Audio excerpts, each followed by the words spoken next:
In 1997, when I released Rich Dad, Poor Dad, that book caused a bit of an upset because I said, your house is not an asset. So in today's world, if you want to be rich, you have to know the difference between assets versus liabilities. One of the reasons so many people are struggling financially today is simply because they're calling their liabilities assets, such as your house is not an asset, your car is not an asset, and things like that. So very simply, when I was a young boy, my rich dad taught me, he says, you have to understand a financial statement. So this is an income statement, this is a balance sheet. Now this is overly simplified. He says, what creates something to be an asset is very simply assets, cash flow money into your pocket.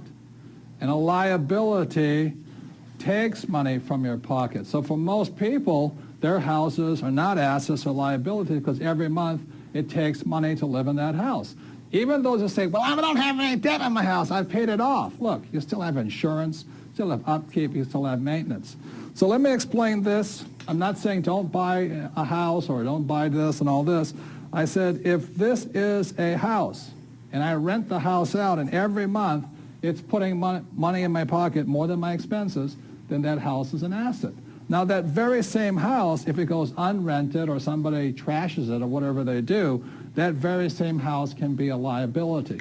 So a house can be an asset or a liability depending upon the most important word in business. It's called cash flow. Once again, if cash flows into your pocket, it's an asset.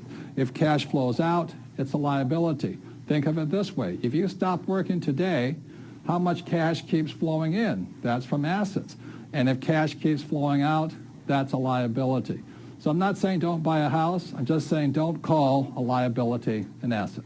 And that's what makes the Rich Dad Company different.